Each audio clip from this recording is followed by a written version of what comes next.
Recordamos que estamos en el tercer domingo de la Cuaresma y que ya, de acuerdo a cómo veníamos conversando en este itinerario, en este camino que emprendimos, vamos caminando por el desierto para llegar con el pueblo de Dios a la tierra prometida, así como hizo Israel en ese camino por el desierto durante 40 años. También nosotros vamos así por el desierto y también hacia la tierra prometida, hacia la Jerusalén celestial, hacia el reino de Dios, la resurrección, la vida nueva, la nueva creación. Es decir, la meta. Y en el camino del desierto, como les decía en estas celebraciones anteriores, es muy fácil perderse, porque el desierto no tiene caminos, no tiene rutas marcadas, el desierto parece todo igual, y entonces es fácil perder el rumbo. Y tenemos que llegar a la Pascua. Y tenemos que llegar a la Pascua no como una fecha más, sino tenemos que llegar con un corazón nuevo, habiendo hecho todo ese camino del desierto. El pueblo de Dios, Israel, tuvo esa experiencia y de allí sacó para su camino espiritual enseñanzas muy fuertes. Una de ellas, y quizá una de las más importantes, es que no podían vivir, no podían caminar, no podían existir sin tener presente al Señor, a Dios, al Creador, al Señor de todo. Entonces, para tenerlo presente tenían que saber bien dónde estaba, dónde lo podían buscar. Y en ese camino, fíjense cómo ellos fueron descubriendo esa presencia del Señor, especialmente cuando Moisés recibe las tablas de la ley, y esas tablas de la ley las van a poner en un recipiente pequeño que van a llamar el Arca de la Alianza. Y ese Arca de la Alianza iba acompañando el caminar del pueblo de Dios, y entonces para los israelitas justamente esas piedras, ese testimonio, esos mandamientos, eran el lugar de la presencia del Señor. Entonces cada vez que paraban en algún lugar y hacían campamento, ponían una carpa especial para el Arca de la Alianza. Se llamaba la carpa del encuentro. Entonces allí iban a orar, allí sabían que Dios estaba presente con ellos y los acompañaba. Es decir, es muy importante tener claro dónde está el Señor. Cuando llegaron a la tierra prometida y empezaron a establecerse cada tribu, cada familia, cada clan, se fueron haciendo sus pequeñas casas, fueron instalándose, hasta que pasó un tiempo y se dieron cuenta que esta presencia del Señor en medio de ellos, allí en el Arca de la Alianza, seguía en una carpa. Entonces las autoridades religiosas se dijeron: hay que construir una casa para el Señor, para que Él también tenga su morada, como tenemos ya establecido nosotros. Y entonces fue David el primero que pidió esto, pero la llegó a construir Salomón. Hizo un templo. Y allí en el templo colocaron en el lugar más santo el Arca de la Alianza. Es decir, entonces el centro de ese pueblo de Dios pasó a ser ese templo en Jerusalén, y allí dentro del templo un lugar muy especial ocupaba el Arca de la Alianza, un lugar que se llamaba el Santo de los Santos. Entonces allí iban a la oración los israelitas todo el tiempo, en peregrinaciones, en la Pascua, en las distintas fiestas. Tenían claro que allí estaba la presencia del Señor. Hubo algunas otras peripecias en el camino, pero llegamos a los evangelios, al tiempo de Jesús. Y Jesús viene con una enseñanza nueva acerca del templo y acerca del lugar de la presencia del Señor.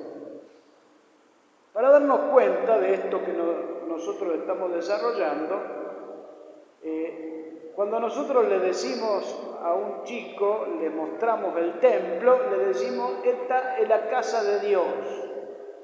Y le señalamos cuando vamos al templo el sagrario como el lugar especial de la presencia. Ahí está Jesús, ahí está el Señor.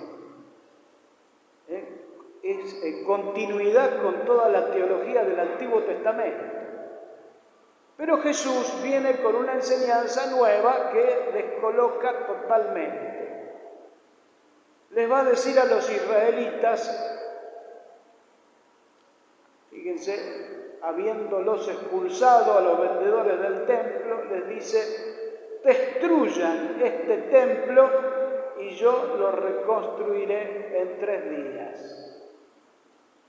Y San Juan, que es el que escribe el Evangelio, añade, se refería al templo de su propio cuerpo.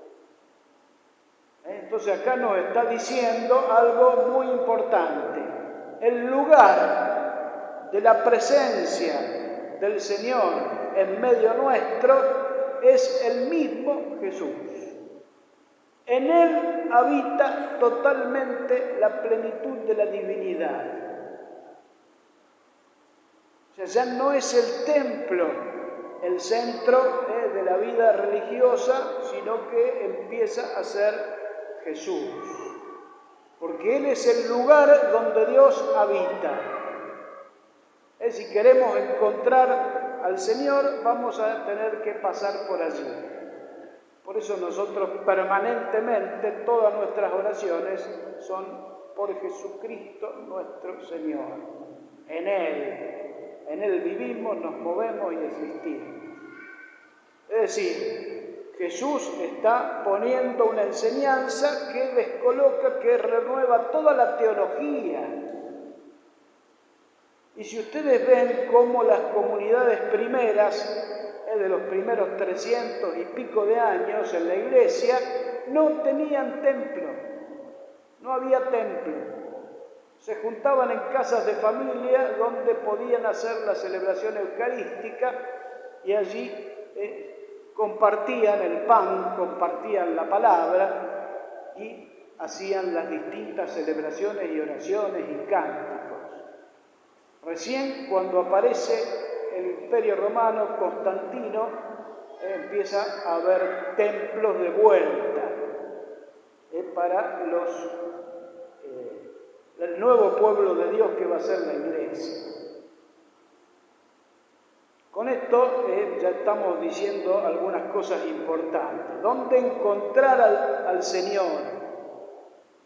Nosotros que vamos por el desierto perdidos, en la Cuaresma tenemos que llegar a la Pascua. Para encontrar al Señor tenemos que buscar a Jesús. Allí es el lugar de la presencia. Bien, pero la teología, desde la Escritura, desde el Nuevo Testamento, tiene otra sorpresa. San Pablo nos dice así. Escuchen bien, ¿no saben ustedes que son templos de Dios, que Dios habita en ustedes? Y ahí entonces encontramos un punto en la reflexión nuestra muy fuerte, muy fuerte. Nosotros buscamos a Dios a veces afuera y Dios está adentro nuestro. Como decía San Agustín, yo te buscaba afuera y tú estabas dentro. La experiencia espiritual de la interioridad. Por ahí no nos perdemos. Dios está adentro, en nuestro interior más profundo. Y siguiendo con esta teología del templo, el Concilio Vaticano II, en una de sus declaraciones más importantes, sus documentos, en la Gaudium et Spes, dice así: el corazón del hombre es como un sagrario, donde Dios le habla a todo hombre.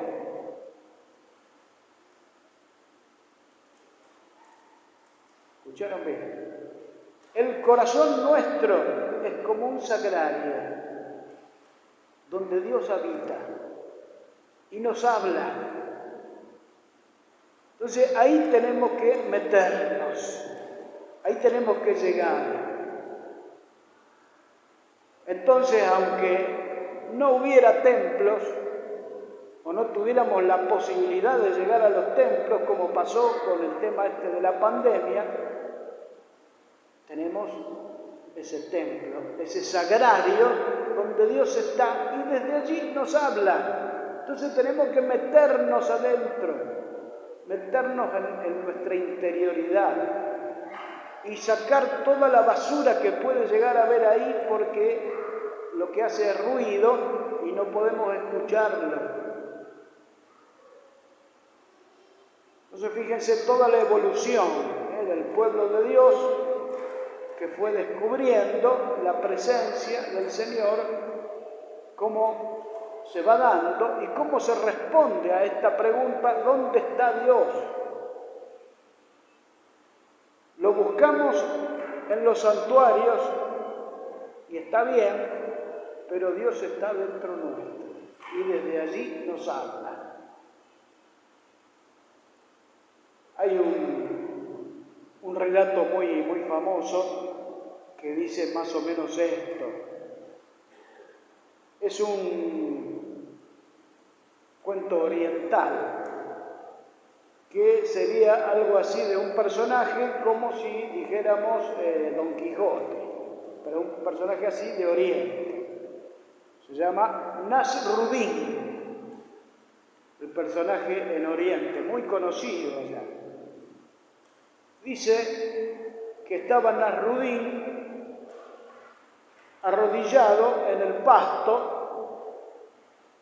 buscando algo, y buscaba por todo el pasto, todo el territorio donde estaba, y se le acerca un vecino y le dice: Nasruddin, ¿qué estás buscando? Y le dice: estoy buscando las llaves, he perdido las llaves de mi casa. Y entonces le dice el vecino: pero trata de acordarte dónde las perdiste, en qué lugar, porque acá estamos buscando y no están. Dice: yo las perdí en mi casa. Y ¿por qué estamos buscando acá si las perdiste en tu casa? Dice: porque acá hay más luz. Ese es el relato. Y entonces viene el autor que escribe este cuento, que lo relata, y dice como conclusión: ¿por qué buscas a Dios en los santuarios si donde lo perdiste es en tu corazón? ¡Wow! Y como para tener claro que la presencia del Señor no está lejos nuestro. No es que tenemos que hacer grandes esfuerzos para encontrar a este Señor que parece como que no está cerca, y está más cerca de lo que imaginamos, en nuestro interior más hondo, en nuestro corazón, en ese sagrario. Me parece importante en este ya tercer domingo de la Cuaresma tener clarito esto, porque es muy fácil, como les decía, perderse en el desierto. Y entonces allí encontramos. Y no solo nos habla a nosotros, le habla a todo hombre. Y esto también hace que cada uno de nosotros seamos importantes, porque Dios habita en nosotros. Cada persona es digna, porque Dios habita en él. Por eso dice la Escritura que Dios hizo al hombre a su imagen y semejanza. Bueno, renovemos nuestra fe. Creo en Dios